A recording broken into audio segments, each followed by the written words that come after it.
ممکن که شما همه کنکورنتاتون رو نمیدونید، نه که خریدار شما باید میدونن. نگاه کنید عجایبش هم. من این چیز عجایب. پیشتر خریداری حتی قرار خریداری به میامد کجا با ریشین قبول میکرد، کجا با قرار قبول میکرد. درون مغازین با و میامد مغازین شما با میدید محصولات شما یا صرف نظر این کافی لا استروی ماتریال این پاسودا یا عادی راست بعد در درون مغازین ریشین قبول میکرد. احواز بوجود اوجه نی و اوجه خونش برای ریشین قبول کردن. کدام مغازین را شما که اگر که خواست نگاه کنید نه ممکن مغازین شما لباس بهتری نه نه که من شما با возможность نمیتونم که همون بارتون من نشون دید. اگر که شما در ماینه سری من جا کردید خودتون من همه خانم برای شما قبول میکنم کدام مغازین روم یا به کدام رستوران روم. آدم روز دانا شده به حساب اینترنت به حساب دیگه چیزها خانش برای شما قبول میکنه. دقت کنید. شما حساب میکنید برای ما شما کار کردنتون در کار که گوجو با جا باشه ماینه سری وایبا ممکن که حاضر وایبا ابای در کار نیست یا ممکن که حاضر وایبا اکاپلین در کار نیست حاضر وایبا کافیل در کار نیست لیکن وقتی که ریمونت سر میکند باید که یکم فکرش به شما زنید که وقت خدا میگه ها فردا میرم فلان مغازین میبینم نباشد خیلی بعد فلانش بمیرم شما باید که گوجو با جا گیرید من اینجا با همون کمپانی پیش میره که نوینده میتونه اقلا چی خیلی کرده همین کارات که سپیسه با ماینی سر آدم بدارد اونه که نتونست و نمیره و جوره اساس بانکروش نمیبرد جونشم همین درس زبس کردن ممکنه کمک کردید من گفتم من مونده نویسید شما رنگ همین آدم خدا میرید خوش نمیگو نویسیدن بخوری اما مشکل دفت داره نویسید چونم ولی نویسیدن نکن اگر شما وقتی که تلفن رو داشته شما رول اپراتور را داشته ما دولت فروغ خوش کنم تلفن خطی برد خونده آخر دو بار سه بار نگاه کرده زمین کنم چشمش شما تلفن خطی برد باید شما سخت اتفاقا میگونن یک تلفن بزرگش کنید مرحمت نه که ویدیو بنیم مایلا ویدیو فقط وام بچه زبس کردم حقیقت شباب که ویدیو وای همون وای ما میبرد یوتیوب کانال ما بعدا قسم بعضا بریده میموند که خلق ما یاد داره زبان تاجیکی نادر میبرد خب چی گفتیم؟ کدوم کمپانی عمرش میره در آینده؟ همون کمپانیایی که کجا بافتید؟ شما به یک تجربه نشون میدم برای فهمیدنتون مثلا ما عاملین ماستر کلاس نشون میدم ما میخوام شما یاد گیریتون که من مثال ما نام یک چند تا محصولات را میگم کدوم برندی که شما خاطرتون بیاد دفتر بنویسید خب مثلا همین سپیس کرده میکنیم مثلا ما اگر که شکلات اومده کدوم نوع شکلات رو کلاتون اومد هم تو خطور نویسید خب یا که من спортивная одежда هم کدومش خاطرتون میاد همه مینویسید خب تیار هستید خب شکلات کدوم نمولچه گاب نزده به خودی خودتون نویسید نه که با دیگران заблуждать بنابرید نویسید خودتون چی نوع کدوم شکلاتایی که خاطر نویسید دام استودیو بچه میخواد که خونه زنه تو просто خاطر نویسید چند تا که خاطرتون بیاد چند تا که خاطرتون بیاد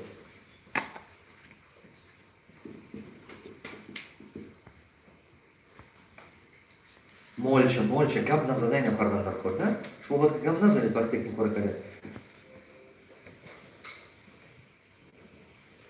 спортивная одежда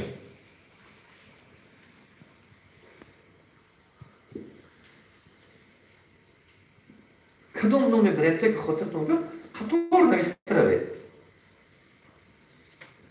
میتونه نویسید که باشه خطور نویسید باش خطور میشه خب شامپون کدوم برندی که شامپون خاطرتون بیاد نویسید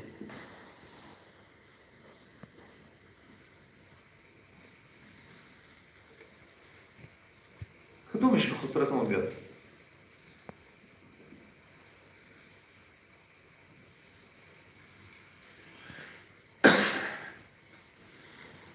شامپون نوشته بعد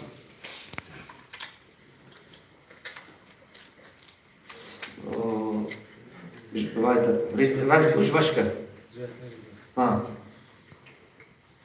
Жвачная резинка, да.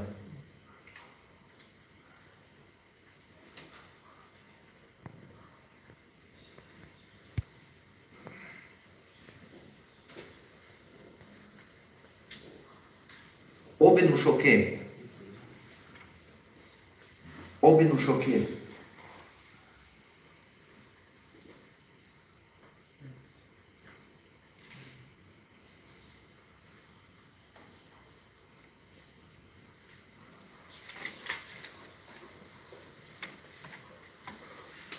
Анакон номер телефона меневисед. Чанд теке хотя дома нек цифра меневисед. Номер одама нанависеду цифра.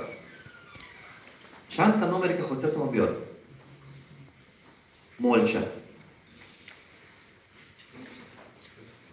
Номер телефона чанд теке хотя дома биод. Нефис нагири. Чанд та номер ке хотя дома биод нефисед. Вам фаркаш нефис нагири. Чанд теке маъқулу номаъқулу. Просто номер ще нависи там мешат, номер телефона не все ще.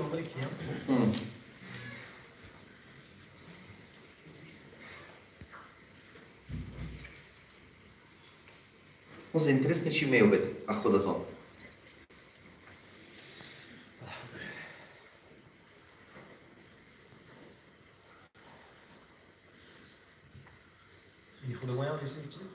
нависи. Ако в България с ходото на всеки, да, и ходото на мен, ако много ме ходото мой.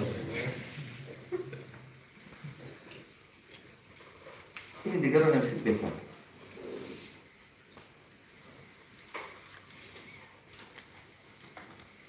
О, вахта може. А након, видя, чанта номер телефон на гисе. Сета чорта. Да? Не, ако тото, ако тото хаш не стегне една, сах напрягаться когда на все. Папа легко, без напряжения, сета чорта зода в камеме. Бана, дигароша бине. Со, шакалото дига брем то чантаг не стега. Доста сета. А об, спортивные одежды, шампунь. Видите, стаде? Ако видите ки ҳамин агар шумо диққат карда буред, ба пуррагиш биедага, ба пуррагиш диққат. Ягон инсон, ягон факун массави народа мо мегӯем барои бозор сохтан ба як одам ба ориентир наметиҳад ку барои бозора сохтан. Шумо бояд ки барои бозора сохтан ба ҳисоб гиред бисёриҳоя. До кас мумкин талантливи аст, гения, 20 бек хотираш мемонад. Дуруст ме? Неки халқи бисёра ба назар гиред. Вақте ки бизнеса мебинед, куллан чӣ қадр бисёртар одам ба ҳисоб гиред. Аксарият одама ба ҳисоб гиред.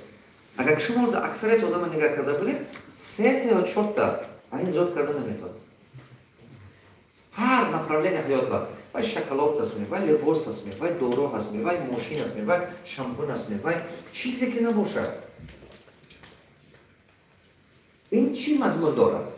Ин мазмуне дорад ки, значит, ин мазмуне дорад ки майни сари ҳамин одамба, ҳамаги 3-4 магазини либос калаш ба ҷо мегирад, дигарош не.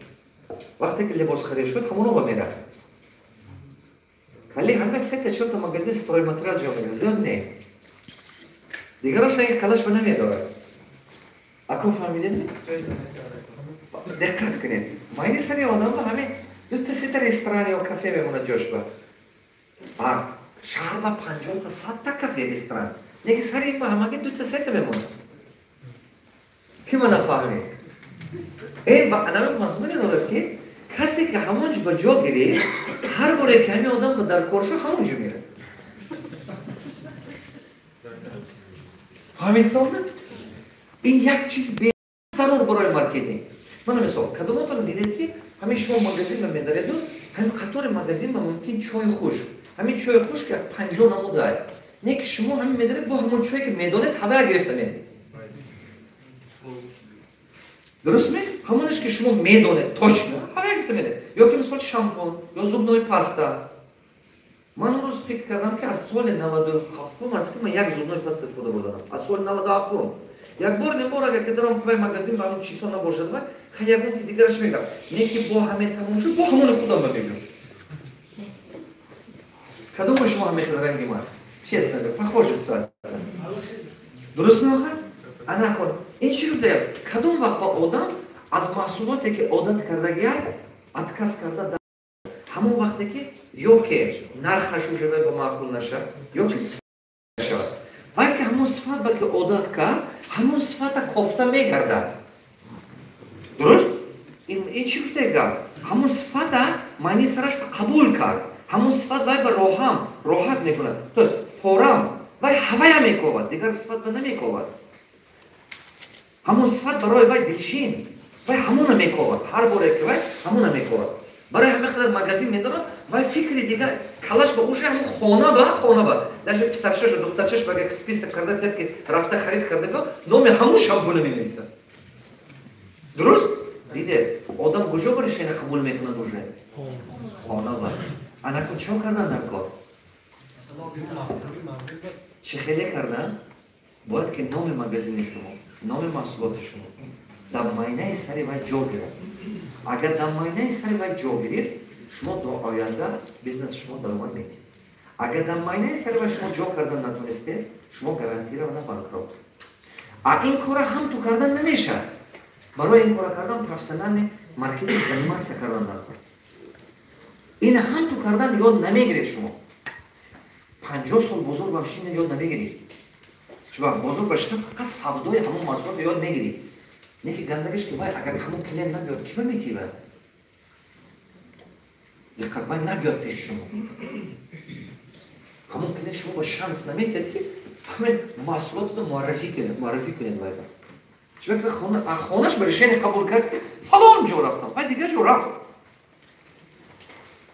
من فهموندم تونستم کی من درست فهمید جا شد من سر بعد از دست من امازه دقت